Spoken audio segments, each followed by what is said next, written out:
دنیا میں وہی شخص ہے تعظیم کے قابل جس شخص نے حالات کا رخ موڑ دیا ہے. شہر دہلی جسے صدیوں سے ہندوستان کا دل ہونے کا فخر حاصل رہا ہے، اسی دہلی شہر کے ایک مذہبی گھرانے میں 17 اکتوبر 1817 کو ایک بچے کی پیدائش ہوئی.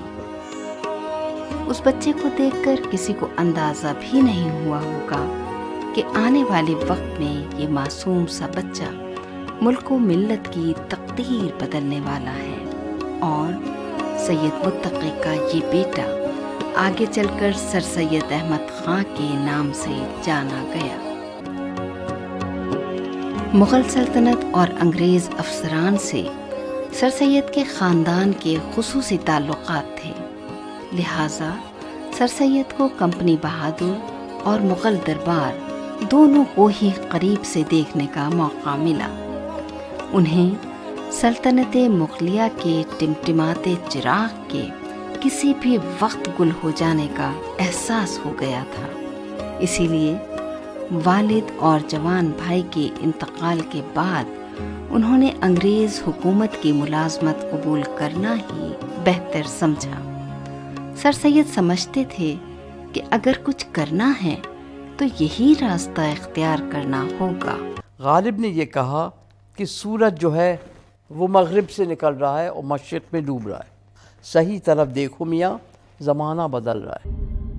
1857 کا یہ وہ دور تھا جب ہر ہندوستانی کے دل میں انگریزوں کے لیے غصہ پنپ رہا تھا، اور اس غصے کی چنگاری میرٹھ شہر سے بھڑک اٹھی، اور دیکھتے ہی دیکھتے پورا ملک اس آگ کی تپش میں جل اٹھا.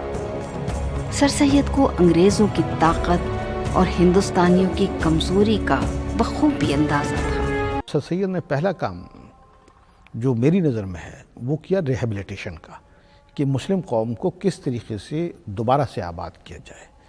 اس کے لیے سر سید نے ایک کتاب لکھی جس کا نام تھا اسباب بغاوت ہند. اس کو انگریزی میں ترجمہ ہوا، اور اس کتاب میں انہوں نے واضح طور پر یہ لکھا کہ جو انگریز کی پالیسی ہے وہ اس غدر کی ذمہ دار ہے.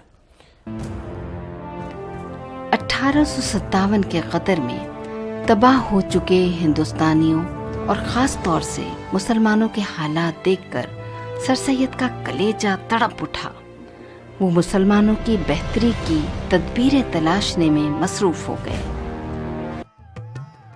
1 اپریل 1869 میں سر سید اپنے دونوں بیٹے سید حامد، سید محمود اور اپنے 2 خادموں کے ساتھ بنارس سے انگلستان کو روانہ ہو گئے، جہاں پر انہوں نے جدید تعلیم کے ڈھانچے کو قریب سے دیکھا اور وہاں کے اساتذہ اور طلباء سے گفتگو کی، یہاں تک کہ آکسفورڈ اور کیمبرج کی تعمیرات کا بھی باریکی سے جائزہ لیا، اور ہندوستان واپسی پر اسی طرز پر ایک ادارہ قائم کرنے کی ٹھان لی.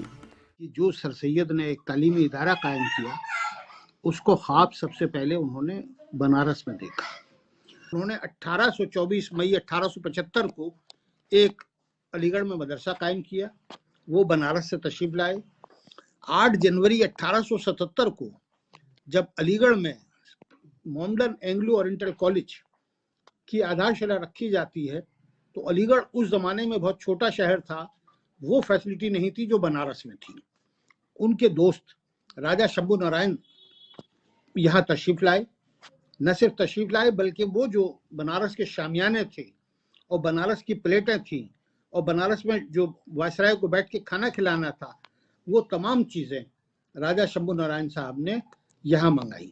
اور آج ضرورت ہے کہ ایمانداری سے سر سید کے 200 سالہ زندگی کا تجزیہ کیا جائے، اس کا جائزہ لیا جائے، اور صحیح سیاق و سباق کی روشنی میں سر سید کا جو زندگی ہے، سر سید کی جو لائف ہے، سر سید کا جو ورک ہے، اور اس یونیورسٹی نے جو کام کیے ہیں اس کو صحیح پس منظر میں پیش کیا جائے. یہ ایک علی گڑھ کی بڑی خدمت ہوگی، اور علی گڑھ والوں کے لیے سر سید جو ہے وہ سب سے معتبر اور مقدس شخصیت ہیں اور ان کے دلوں میں بستے ہیں، کاش کہ وہ اس پر عمل کریں اور سر سید کی تعلیمات کو اپنی زندگی میں جگہ دیں۔